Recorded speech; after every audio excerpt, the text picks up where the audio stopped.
I was totally amazed that an illegal substance that to me was garbage was helping me medically. I was bedbound for about 5 years. I couldn't hold a job. I had to quit school. I was near death. I believe that medical marijuana saved my life. I see it as a kind of wonder drug of our time. What this really is the marijuana legalization lobby taking advantage of sick patients. Legitimate sick patients need legitimate medications. It's medicine. If it is a medicine, how come it is not regulated through medical fields? Never in my career did I find a chemical so ill-qualified to be defined as a pharmaceutical. I think the biggest problem is that you're talking about a highly impure substance. You get all this stuff that's floating around in marijuana. 488 substances, 66 cannabinoids. If you find a positive effect, then that justifies drilling down deeper and deeper to see where this positive effect is coming from. There's quite a bit of evidence that suggested that cannabis would be useful for a number of indications. Migraine and nausea and vomiting. Marijuana contains anti-inflammatory, antioxidant, and probably anti-cancer compounds. We found that cannabinoids can almost completely cure cancers in these mice. Do you think that there has been much of a conversation about the science? Not nearly enough. Not nearly enough. I think the political controversies have harmed the research side. You would think that our policies in this country should be driven by science, but I think for the most part they're not.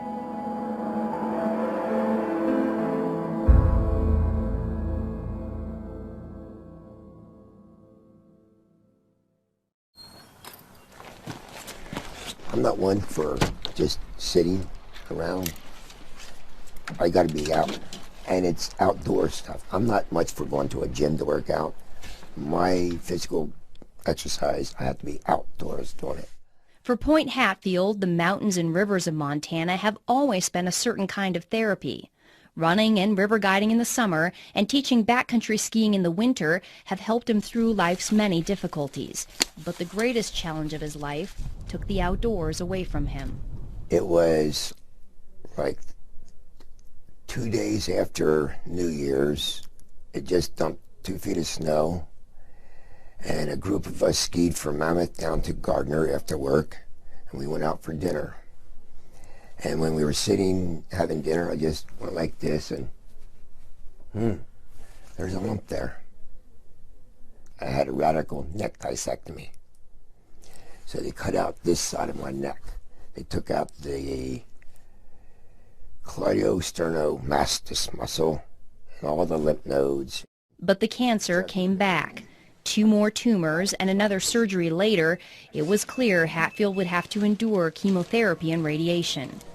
Chemo and radiation were horrible, literally horrible, because I was throwing up almost all day long, every day.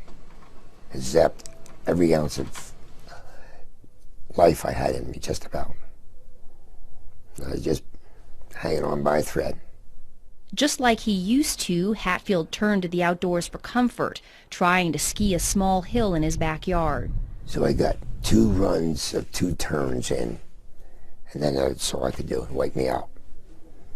2 days after that, I went cross-country skiing with my wife, and I was able to do about a mile. That's all I could do. I was exhausted. Then after the 3rd round of treatment, I couldn't do anything. Hatfield's athletic frame melted from 160 pounds of muscle to barely 124 pounds. I used to have 15-inch arms, biceps. They went down to 9 inches. I used to have thick legs. I'm skinny now. I'm not used to being skinny. Are there things that you know that kind of trigger your nausea and things like that? No, it just comes. Just like that, it just comes. And we've used the other anti-nausea medications with you. I was on Ativan. I was on Zoloft. I think Zofran too. And there was a couple of steroids that I wore a patch with. I think there was a couple other drugs too that they tried. Dr. Jack Hensold is Hatfield's oncologist. He says these are common anti-nausea medications that work for most patients. We have very good anti-nausea medications now, and you know, I make a little bit of an advertisement for that right now. People don't get sick on chemotherapy as they used to because the standard anti-nausea medications are so good. But Point Hatfield wasn't one of those patients. They just did not work. Not at all? Not at all. Didn't alleviate anything. So what was the next step? Well, then Dr. Hensold asked me if I would be willing to try medical marijuana. I said, I'll try anything. We've had patients who've tolerated very well, and it's done some really good things for them. Even though Hatfield had his doctor's blessing, he still needed the green light from Wendy Gwenner, the hospital's oncology social worker. We had a fair number of patients who came out of the woodwork who probably were users anyway and said, well, gosh, I've got cancer. Can I get a card? And the answer is no, you can't. Gwenner carefully evaluated Hatfield's case, just like she does with every patient, before signing off on the medical marijuana recommendation. We have to be screening you and making sure that we've used appropriate medications as first-line treatment if our antiemetic medicines have not worked well, and we've gone through our cadre of medicines, then we would go to medical marijuana. After I got the medical marijuana, it just alleviated so much of that sick, pukey feeling, and alleviated the throwing up. Immediately? Immediately. Wow. Immediately. It's like it was a godsend. It was a wonderful thing. Because that throwing up all the time is not good. Right, right.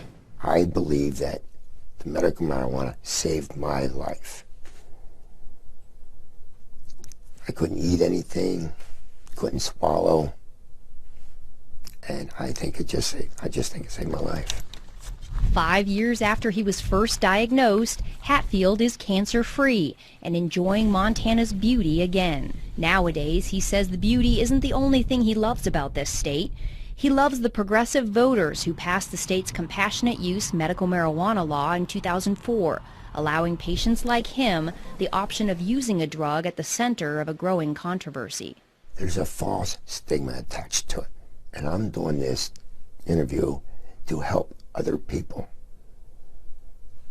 Why not? It's our job to help other people. It's our responsibility. If we can do something for people, why not do it? If something can help somebody, why not let those people have that? Impassioned pleas from patients just like Hatfield have been the spark behind a nationwide movement to allow access to marijuana as a medicine. By the fall of 2010, 15 states had passed laws similar to Montana's. This is all in direct conflict with federal law. Since the 1970s, the U.S. government has considered marijuana a dangerous drug, one with a high potential for abuse and no accepted medical use. It's known as a Schedule I drug, the most restricted category. Marijuana shares its Schedule I status with drugs like heroin, ecstasy, and LSD. Drugs that have a high potential for abuse but do have an accepted medical value are placed on Schedule II. Some of the drugs currently on Schedule II are methamphetamine, cocaine, opium, and morphine. Doctors can legally prescribe medications on Schedule II. They cannot prescribe Schedule I drugs. So doctors like Hensold cannot legally prescribe marijuana to patients like Hatfield. Instead, state marijuana initiatives carve out a gray area, allowing doctors to make a recommendation for medical use. But they do so at their own peril, since the federal government still views any marijuana use, even medical, as illegal. The government publicly says, well, marijuana's not a medicine because we don't have enough studies to show it, or we don't have this, or we don't have that. And you go, well, here I am. You've been sending me this for 28 years. Every month, Florida stockbroker Urban Rosenfeld receives a tin of 300 federally grown and rolled marijuana cigarettes, complete with a legal marijuana prescription glued to the side. Does it seem hypocritical to you? Of course it's hypocritical. Of course it is. I mean, the fact they've been giving it to me for all this time, they've given me over 120,000 medical marijuana cigarettes so far in my lifetime. In the 28 years, 120,000. Rosenfeld is one of 4 surviving public patients in a little-known federal program. I show them my tin can, I show them my marijuana, they go, what? What do you mean the federal government grows this? What do you mean the federal government supplies this? They have no idea. It was called the Federal Investigational New Drug Program. Since applications to the program are confidential, the exact number of patients who made it in is unknown. Rosenfeld believes he was one of about a dozen patients who received legal marijuana cigarettes from the federal government. We were able to convince the government that nothing else worked, and so they had no choice but to give it to us. Rosenfeld argued he needed marijuana to treat his terrible pain caused by a rare disorder diagnosed at age 10. It's called multiple congenital cartilaginous exostosis, which means bone tumors on the end of long bones, that whatever tumors I had at puberty will grow as I grow. They mostly grow outwardly into the muscles and the veins, stretching the muscles and the veins, making it very painful and very tender. I'd be screaming and crawling on the floor for 2 hours trying to get the muscles to get back in place. And then once they finally got back in place, the muscle would be so torn that I couldn't walk for 3 days. On top of the pain was the knowledge that any of the hundreds of benign tumors in his body could become malignant at any time. Rosenfeld spent his youth and teen years on synthetic morphine, muscle relaxants, and sleeping pills. By age 20, he was taking more than 200 pills a month, and he was a vocal critic of illegal drugs. I hear kids talk about drugs and things like that, and I go, why are you doing drugs? I mean, look at all I have to do. You'd be thankful you're healthy. Even so, Rosenfeld finally gave in to peer pressure and tried marijuana in college. He says he didn't feel anything and decided the drug was useless and that his friends were just imagining they were high. But a strange thing happened one night while smoking marijuana and playing chess with a friend. Rosenfeld did something he hadn't done in years. He sat comfortably for 30 full minutes. I thought, well, wait a minute. In what way did I take all the narcotics and drugs I had to allow me to sit? And I thought, gee, I haven't taken a pill in 6 hours. Well, then how can I sit? And just then, it was my turn with the joint. They handed me the joint. I looked at this piece of garbage, because to me it's all it was. I said, this is the only thing I've done differently. I've smoked this garbage. I wonder if there's any medical benefit to this garbage. Rosenfeld had stumbled onto another potential medical use for cannabis, chronic pain. When he joined the federal program in the 80s, he became one of a rare group of medical marijuana patients, patients who could speak openly without fear of arrest about its medical benefits. Their stories added some legitimacy to an expanding body of anecdotal evidence. Medical marijuana has grown to a point where the government looks foolish saying it's not a medicine. It is a medicine. 82-year-old retired Harvard professor Dr. Lester Grinspoon is well versed in the anecdotal evidence surrounding medical marijuana.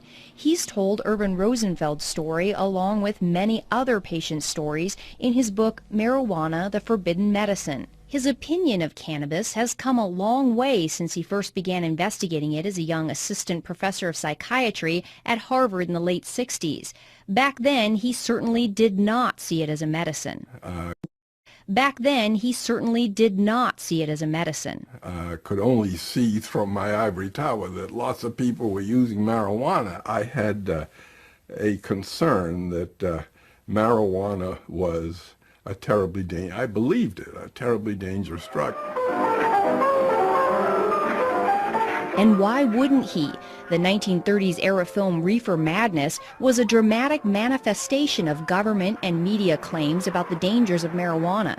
The film portrays marijuana smokers as delirious, insane, even homicidal. Dr. Grinspoon was gravely concerned, and he wanted to give young students the proof that marijuana was hurting them. I went into the library and started to look at this. I wanted to provide a scientific and medical basis for the prohibition. What was the government standing on and saying that this was a dangerous drug? Psychotic reactions can happen. Marijuana is now known to initiate depressive episodes, delusional episodes, manic episodes, and even psychotic episodes. Dr. Eric Voth is an internal medicine physician and an addiction and pain specialist in Topeka, Kansas.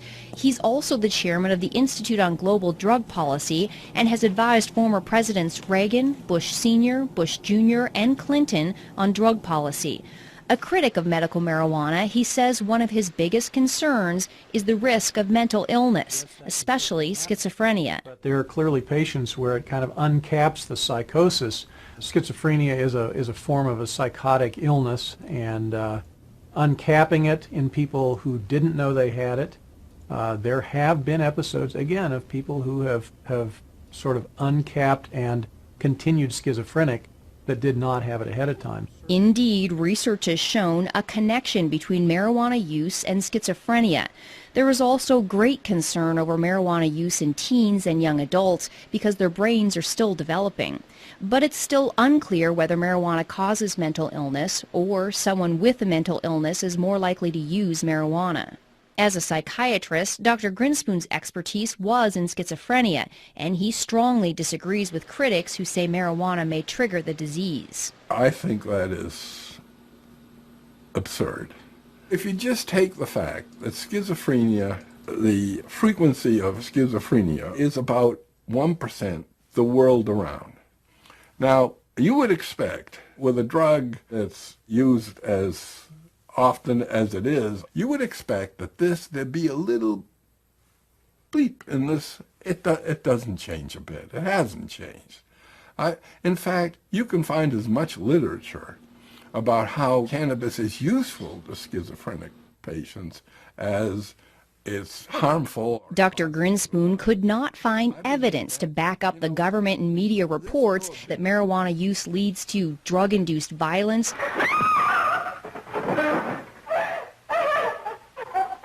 and incurable insanity. He is hopelessly and incurably insane, a condition caused by the drug marijuana to which he was addicted. This substance, the most harmful thing about it was not any inherent psychopharmacological property of the drug, but rather the way we as a society were treating the people who use this drug. It's been a medicine for about 3,000 years now. It only hasn't been a medicine in this country for 68 years. I say in the scheme of things, it's been a medicine a whole lot longer than it hasn't been. Dr. Donald Abrams is a professor of clinical medicine at the University of California, San Francisco, and an oncology physician at San Francisco General Hospital. He says doctors were able to freely prescribe cannabis for various ailments up until 1937. Harry Anslinger, who was a prohibitionist and the first head of the Federal Narcotics Bureau, decided to introduce the so-called Marijuana Tax Act. Physicians in the United States knew the medicine as cannabis, and by using marijuana, he sort of did an end run around the medical community. The act imposed a high tax on medical marijuana and such onerous registration and reporting requirements that it effectively banned its use as a medicine altogether.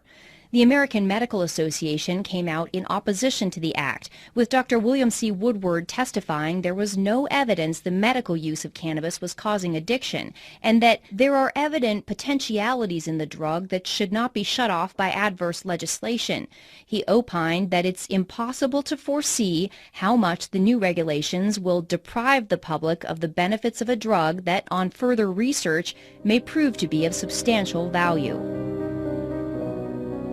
The Marijuana Tax Act delivered the final blow to a medicine that was already being replaced by the opiates and aspirin. Cannabis was removed from the U.S. Pharmacopoeia in 1942. The fact that cannabis was an accepted, valuable medicine in the United States for nearly a century might be surprising to the teens who grew up watching the dramatizations of Reefer Madness. It certainly came as a surprise to Dr. Grinspoon. I discovered when I got into the library that I, despite my training in science and medicine, had been brainwashed. He put his findings into an 80-page paper, aptly titled Marijuana Reconsidered. It was later published in Scientific American. Then his professional investigation of cannabis took an unexpected, personal turn. His son Danny, suffering from childhood leukemia, had begun chemotherapy. The chemotherapeutics that he had to receive were just devastating to him in terms of the nausea and vomiting. It's a nausea that goes right down to your toenails. I mean, it's really beyond description. Even with all his prior research, Dr. Grinspoon still had no idea that marijuana might be able to stop Danny's chemotherapy-induced nausea. One night at a dinner party, an oncology doctor who had read his paper on marijuana related the story of a 17-year-old with leukemia who used marijuana to treat his terrible nausea. On the way home from there in the car, my wife, Betsy, asked me, don't you think we ought to get a little bit of marijuana for Danny the next time he gets... And I said, I'm almost ashamed to say this. I said, no, that would be breaking the law, and I don't want to offend the physicians, who are taking care of him. So I was against it.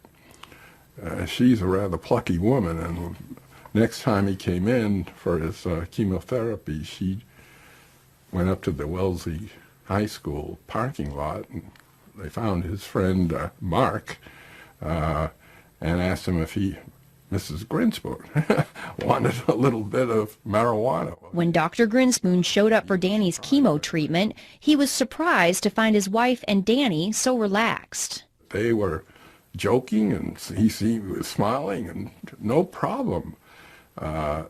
He got on the gurney, had the injection, and whereas before, with this particular chemo, he became nauseous, felt awful right away, and the race to get home before he started to vomit, and then in a bed with a bucket at his side there until it was just dry heaves. That day, he got off the gurney, he said, "Hey, Mom, there's a sub sandwich on Brookline Avenue, I noticed. Could we get a sub on the way home?" When he discovered Danny had smoked marijuana, Dr. Grinspoon was not angry. He was relieved. And I called the doctor, the attending who was taking care of him, and I said, I'm not going to stand in his way doing this again. He said, don't. And don't have him do it in the parking lot. I want to see this myself. And so it went. He never had any difficulty with nausea and vomiting. With the further treatments for as long as he lived, he was free of that anxiety. And I can tell you, it was not only a relief for him, it was a relief for his parents and his siblings. It was a godsend. Not surprisingly, Dr. Grinspoon has become an ardent supporter of legalizing marijuana for medical use. People who suffer from these symptoms and syndromes, depending on just how serious they are, that's always accompanied by anxiety. And to take and artificially impose another level of anxiety, the anxiety involved in doing something which is illegal, for which you can be punished, is cruel. By the 1980s, scientific interest in cannabis had begun to catch up with the personal experiences. According to a 1982 United States Institute of Medicine report, Marijuana and Health, the preliminary research coupled with anecdotal evidence warranted a closer look at medicinal cannabis. The report also found that marijuana attacks diseases and symptoms differently than other drugs. This offered the tantalizing possibility for drug companies to develop new, novel drugs out of the chemicals in the marijuana plant. The Institute of Medicine called for more research on these chemicals, known as cannabinoids. Even with this encouragement, research on cannabis failed to flower. There aren't many scientists or clinical investigators who are particularly interested in doing research in medical marijuana because it's such a hassle. Marijuana's Schedule I status means Dr. Abrams has to get approval from more than a half dozen regulatory bodies before he can start a cannabis medical trial. There are so many roadblocks that you have to go through. Marijuana is an illegal substance that I think a lot of investigators and even organizations just don't want to get involved in something that is so controversial. Dr. Igor Grant is a professor of psychiatry and the director of the California-based Center for Medicinal Cannabis Research. He says not only is the research bureaucratically difficult, it's expensive, and financial backers are hard to find. You know, an ordinary investigator just does not have the time or resources to do this kind of work. I mean, you really need, either federal or state funding or pharma funding, something to navigate this whole system. The center's research was funded by a $9 million grant from California taxpayers. The money allowed for a few legitimate small marijuana trials, including several done by Dr. Abrams, that confirmed what Rosenfeld was saying all along, that cannabis works on pain, especially pain that does not respond to opiates. All of them, to some extent or another, demonstrated that smoked marijuana is effective in this situation for which we really don't have very good treatments. I can say that the cannabinoids are almost certain to be useful in neuropathic pain based on the research that we've done. But even when researchers get significant results like this, Dr. Abrams says cannabis research can still be an academic dead end. When I submit it for publication, I have found what I perceive to be a publication bias, that people are not particularly interested in publishing data suggesting that marijuana might have some benefits. All of those things, I think, sort of dampen anybody's enthusiasm to take on medical marijuana research. And scientists are not getting much help from pharmaceutical companies either. No pharmaceutical company is interested in supporting, marijuana research. Because it's a naturally occurring substance out in the world, so you can't patent it per se. So the research on it is quite dicey. It really is. Nobody can make any money on that research or on that development. Even if drug companies created a novel marijuana plant drug that they could patent, doctors could not prescribe it. It's going to be a class 1 type of drug. It's not going to be broadly used. And again, why do you want to spend a lot of time developing a drug that you can't really sell? Why would a pharmaceutical company want to get involved with something like that? I think until marijuana is rescheduled, large-scale research will probably not occur. Advocates have been mired in a decades-long legal fight with the U.S. Drug Enforcement Agency to do just that. In the late 80s, they made the argument that marijuana has accepted medical value and that it belongs on Schedule II. It was the judge who, my understanding was, basically suggested that it be made a Schedule II.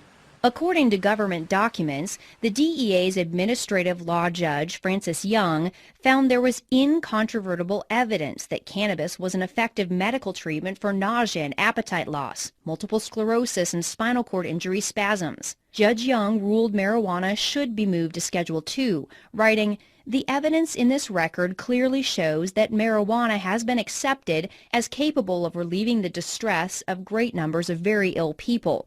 It would be unreasonable, arbitrary, and capricious for DEA to continue to stand between those sufferers and the benefits of this substance." For those who were concerned about marijuana's side effects, Young ruled that as a medicine under a doctor's supervision, marijuana in its natural form is one of the safest therapeutically active substances known to man.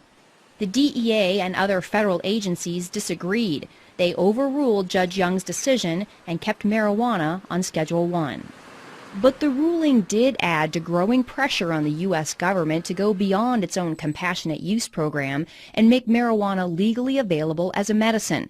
The answer? Provide a pill that can do what the plant does. For years, the government had been sponsoring and funding research to put the active ingredient in marijuana, THC, into a capsule form. Known as dronabinol or Marinol, the drug is a synthetic version of THC created in the laboratory. Since it did not come directly from the plant, the DEA placed it on Schedule II. They wanted to have an answer to people like me. There is a medicine out there that people can buy. They don't have to use herbal marijuana. Dr. Grinspoon says the problem is Marinol does not work as well as marijuana. You take people who have used both herbal marijuana, smoked it or ingested it, and Marinol or dronabinol. Every time, never an exception. Oh, I much prefer herbal marijuana. It was my experience when AIDS patients first started taking dronabinol back in 1992 that they didn't like it. The absorption when taken orally of THC is very variable and low. The gut only absorbs 12%, plus or minus a few percent depending on the individual. The problem with taking it through the gut, you have to wait for an hour and a half to 2 hours to know whether you're getting relief from the pain or the nausea or whatever it is you're trying to relieve. How does Marinol compare in all this? I was talking earlier. I mean, do you feel like it's as effective as the plant or no? No. I do not believe Marinol is as effective as marijuana or THC. And why do you say that? I've never really seen it work. We've had it on, it's expensive, and I've never had a patient who seemed to get much benefit from it.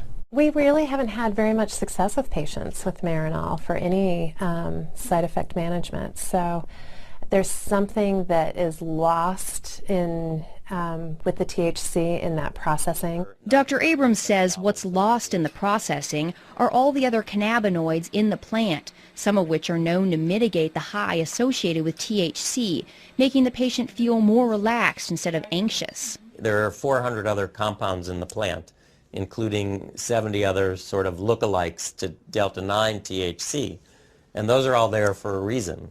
They provide balance, if you will, the yin and the yang, and my opinion that you lose that balance when you remove the single most psychoactive component from the plant and use that as a pharmaceutical. I've used Marinol on some patients selectively. I've not had any problem with Marinol. Dr. Voth says while he's not overly impressed with Marinol, he would rather have patients take a pill. He says telling a patient to smoke an illegal plant is substandard medicine. I treat a lot of sick patients with all sorts of different pain and neuropathic disorders and cancer, etc.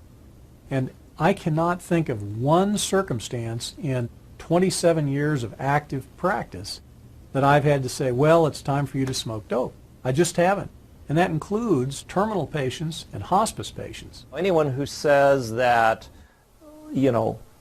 we have adequate treatments for all of the conditions for which marijuana is purported to have some effect, I don't think that is a correct statement. I think the fact is that we have a lot of difficult to treat conditions, and there may be a niche or a place for the cannabinoids with some of those conditions. Oncology social worker Wendy Gwenner agrees. She's personally seen patients who don't get adequate relief from the anti-nausea drugs. And when it comes to getting patients to eat, it is far and away the best medication that we have for chronic wasting and for increasing appetite in cancer patients. There's probably nothing that works as well for appetite stimulation that we have as marijuana. But Dr. Hensold says cannabis does have one side effect that certain patients don't like, namely the high. Most of the side effects I worry about with patients are really the euphoria and the altered sense of consciousness that people get, and whether they'll tolerate that or not. Generally, you'd consider a high as an adverse effect. So that adverse side effect for people who don't want to be high is really a problem. For other patients, though, the high could be part of the therapeutic effect. A 1999 U.S. Institute of Medicine report on marijuana found the drug's anti-anxiety and sedative effects could be a benefit. I can't convince myself that the psychoactive part doesn't play a part. If they feel good, that's terrific. But does feeling good lead to addiction? Absolutely. Marijuana is habituating, addictive, whatever you want to call it. Dr. Voth says marijuana has about the same addictive potential as alcohol. The 1999 government report found marijuana was slightly less addictive than alcohol, with 9% of all users experiencing addiction. And marijuana does not have the extreme physical withdrawal symptoms that alcohol and other drugs do. Potential for withdrawal is really minimal because the cannabinoids are stored in fat, so that if you stop using marijuana abruptly, it still leaches out from fat over a number of days, so you don't get a precipitous withdrawal. Regardless of the mild withdrawal symptoms, Dr. Voth believes marijuana's side effects and its addictive potential are just a few of the factors that make it unattractive for drug companies to research. I think it's very unlikely that marijuana will ever make it through the FDA. It's the fact that you're smoking dope, that you're smoking a plant. You're smoking something with 488 substances in it. So there's the rub. Schedule 1 is a side issue. It may chill things a little, but it's really that you're looking at smoking dope as a medication. Dr. Voth is not the only one concerned about smoking. The 1999 Institute of Medicine report says smoked marijuana is a crude THC delivery system that also delivers harmful substances. There's a lot of things that have hit the literature that have talked about head and neck tumors, for instance, oral tumors, lung cancers even. The Institute of Medicine found that marijuana smoke can deposit up to 4 times the amount of tar in the lungs of a cannabis smoker as a tobacco smoker. Studies have also shown that marijuana smoke contains higher concentrations of the same carcinogens found in cigarette smoke. While scientists are concerned these factors may lead to lung cancer, they still have not found definitive proof, and patient Point Hatfield says smoking is worth the risk. The thing about smoking the marijuana is it's immediate. You don't wait 20 minutes or half an hour or whatever. It's immediate. And for me, immediate relief was a blessing. When you smoke cannabis, by the way, the peak concentration in the bloodstream occurs in 2.5 minutes. When it goes through your lungs, it goes into the right side of the heart, into the left side of the heart, and then right up to the brain. Most people prefer the inhalation method because they can better titrate when the effect comes on, how long it lasts.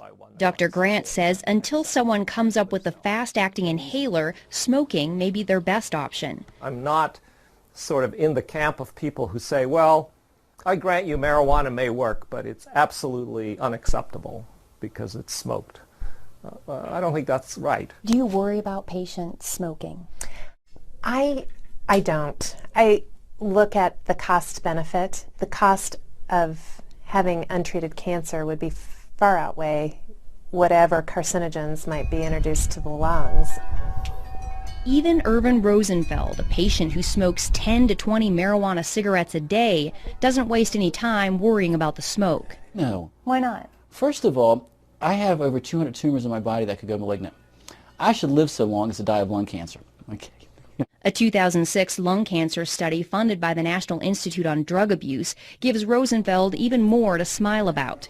Researchers unexpectedly found that chronic, heavy marijuana smokers not only had no increased risk of developing lung cancer, but they actually had a decreased risk. Marijuana contains anti-inflammatory, antioxidant, and probably anti-cancer compounds in it.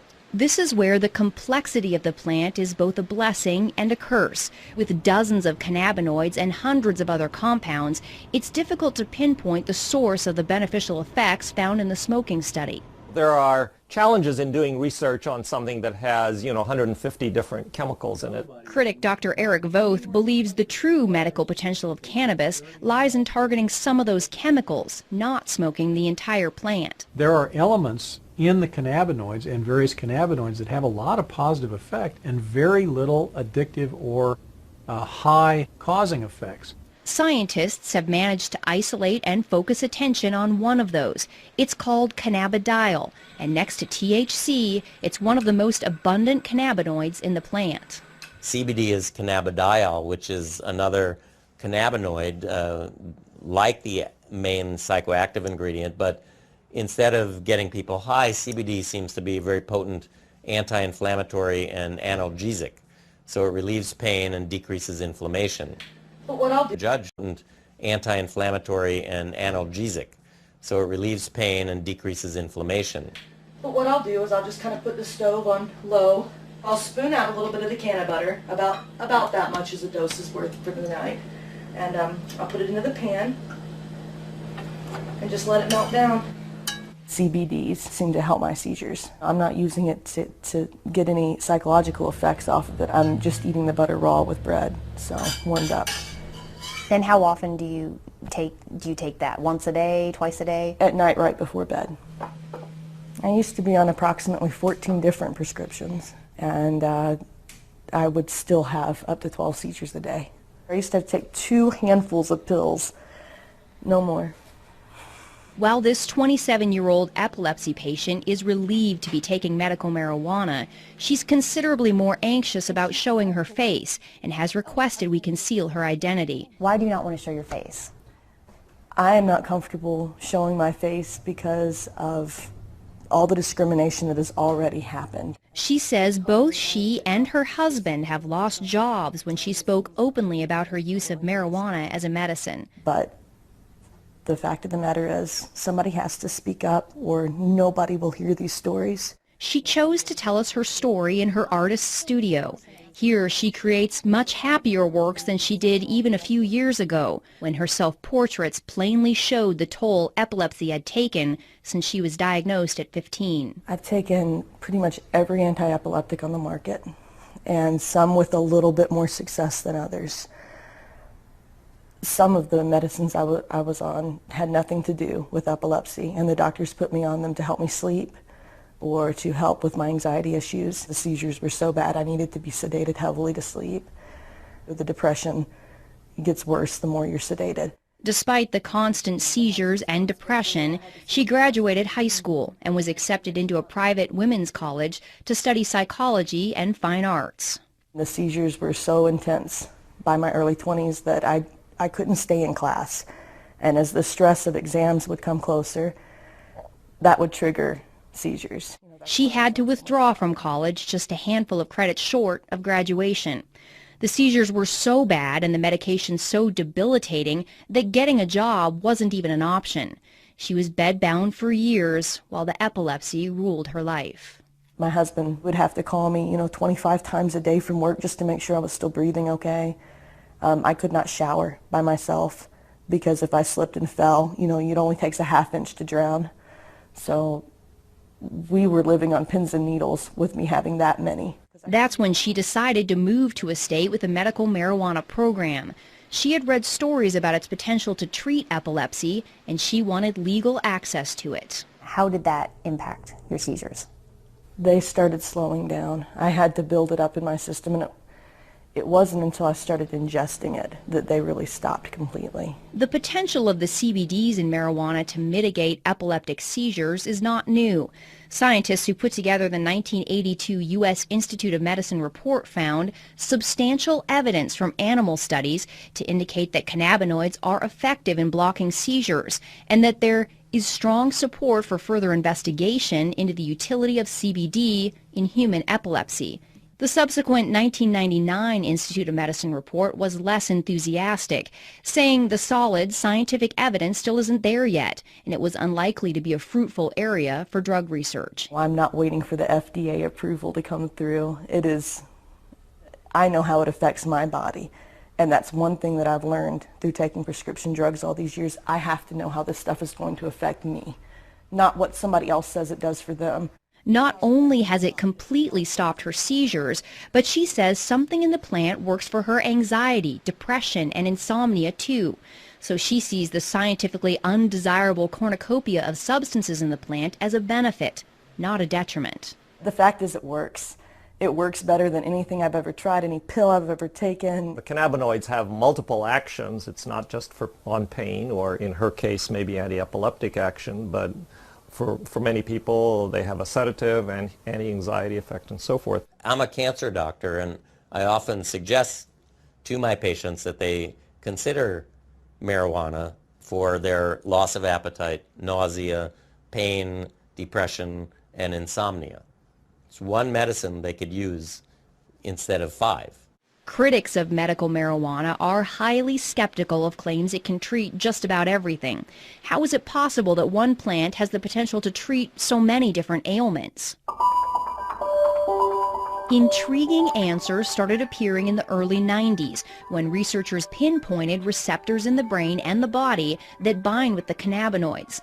Receptors can be described as locks on the surface of a cell, and when the correct key binds with the correct lock or receptor, it opens the door and delivers messages. Sometimes the message is that the body is feeling pain. Other times the message may be that there's an invader and the immune system must attack. Scientists located 2 receptors, cannabinoid receptors, one called the CB1 receptor, mainly in the brain, and the other is the CB2 receptor, which is mainly in cells of the immune system.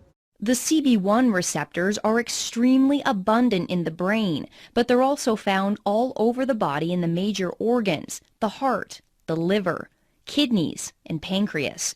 After finding all these locks that accepted the cannabis key, researchers made the next big discovery. The human body makes its own cannabinoids, called endocannabinoids. We have this whole elaborate system where we have these receptors in our brain and in our immune system, and these circulating chemicals that we produce ourselves that really are very, very similar to the chemicals in the marijuana plant.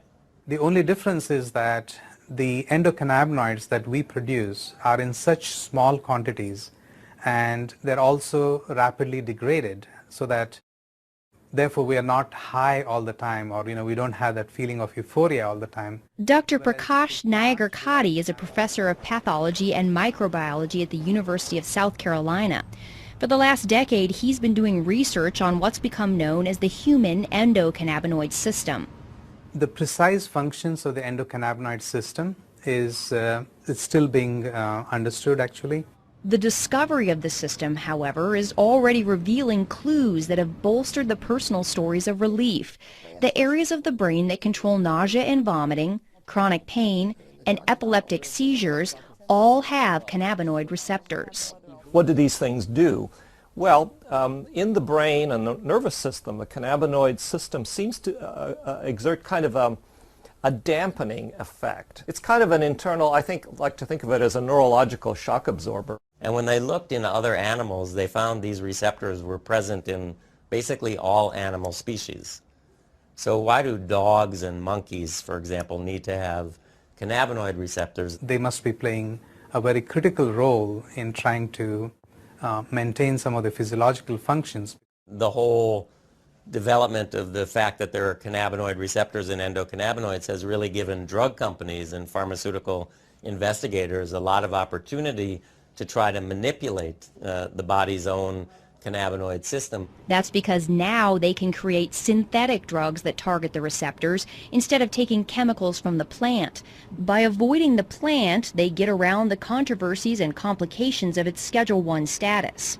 A search of the U.S. patent database reveals numerous large pharmaceutical companies have filed recent patents claiming their cannabinoid receptor drug has the potential to treat almost everything: multiple sclerosis, Alzheimer's, Parkinson's, rheumatoid arthritis, Tourette's, epilepsy, heart disease, obesity, various mental illnesses, and the holy grail of medicine, a cancer cure. We feel that these cannabinoids give us an opportunity to study their functions, and see how we can exploit them, how we can manipulate these cannabinoids and the receptors to find cures for a large number of diseases currently in which there is particularly no cure. As an immunologist, Dr. Nagarkatti and his researchers at the University of South Carolina are exploring the impact cannabinoids and the CB2 receptors have on the human immune system. Both U.S. reports on marijuana found the cannabinoids do suppress the immune system, and previously this was seen as a concern.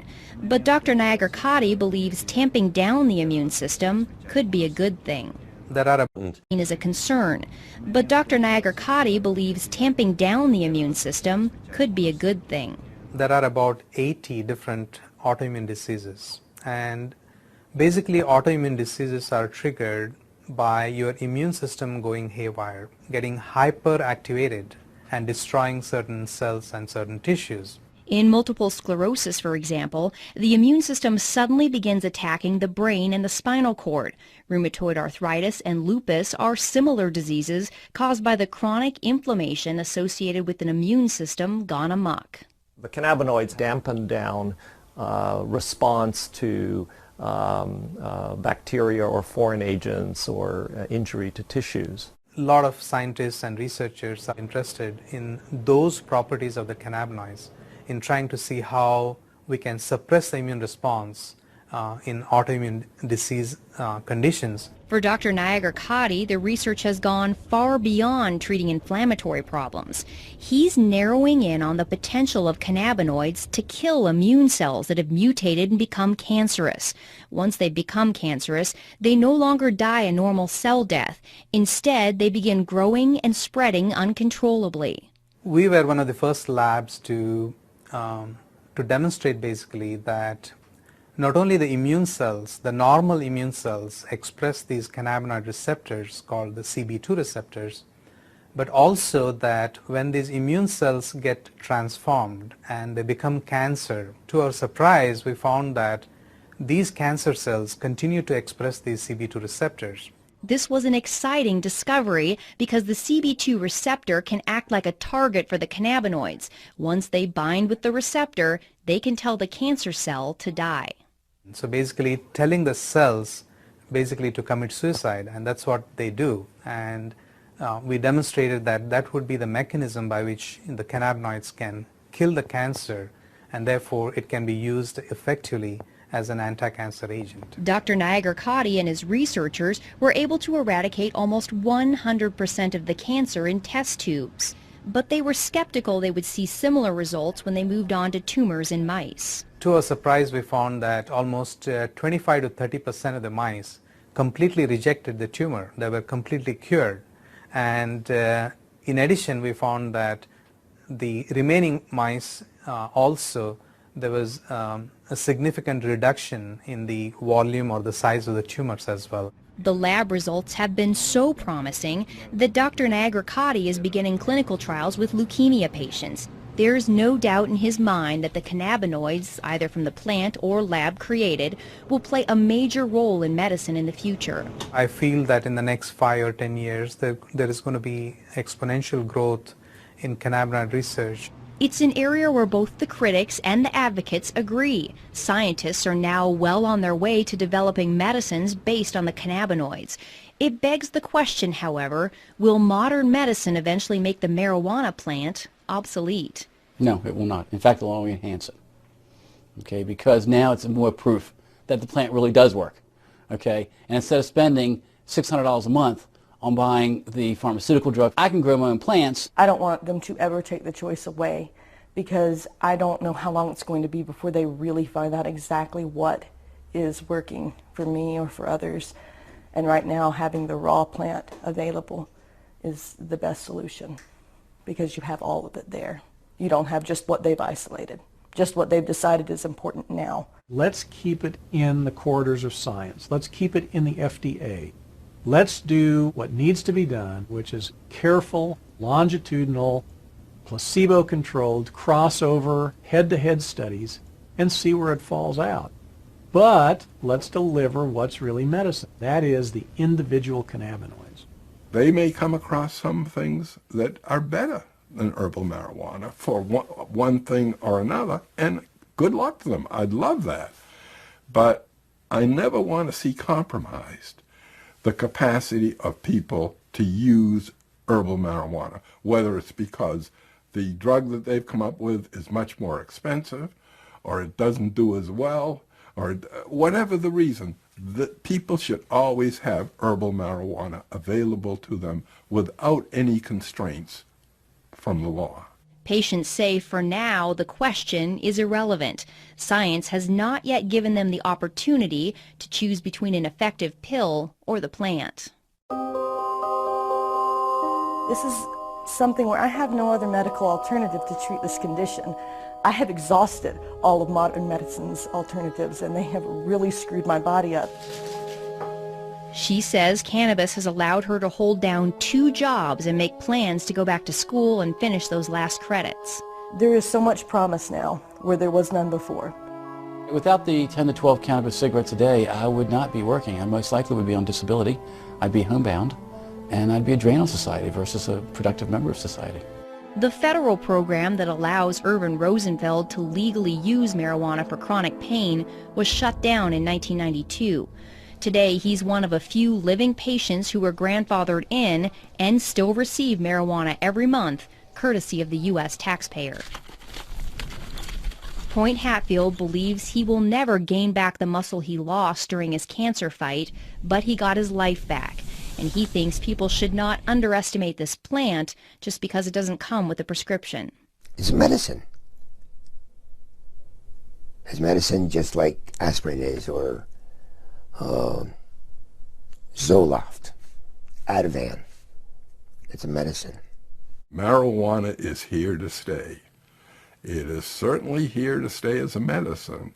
Dr. Grinspoon says the social stigma surrounding marijuana has damaged the medical research for too long.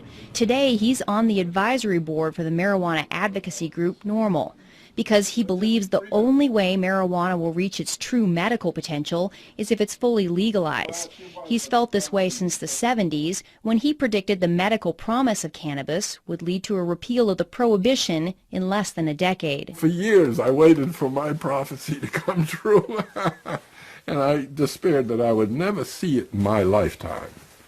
and I'm 82 and I have cancer now, so I'm not sure I will, but at least I'm seeing, here this boat was dead in the water for all the years I was running around testifying, so forth. Nothing. And now, since medical marijuana, wow, are we making progress. Well, you're going straight to the heart of the issue, which really is the medical excuse movement is a means to get the camel's nose under the tent. The folks that are pushing the medical excuse movement really come from the medical legalization movement. I think it's not helpful to brand people's motivations. It may be the case that there are some people out there who really are trying to legalize marijuana under the cloak of medicine. I don't happen to be one of them. I'm more interested in seeing if there is a medical indication here, and if there is, I think it is a social responsibility to provide that for people who are suffering. The scientists are not here to make, like policy decisions, but our goal is to find out the truth. To that end, the American Medical Association and the American College of Physicians have taken positions that marijuana should be moved off of Schedule I to make research on the cannabinoids easier. We who are involved in the science sort of wish that science would become more of a dominant driver in the messaging, as opposed to politics, religion, and ignorance and fear. I like to say it's time to have more light than heat on the subject, and clear away the smoke here. When you strip away the smoke of the social and political issues, one thing is clear. After decades of controversy, conjecture, and limited research, we have arrived at last in the realm of science. We know more about the secrets of this complex plant than at any other time in history. The only question now is where that knowledge will take us.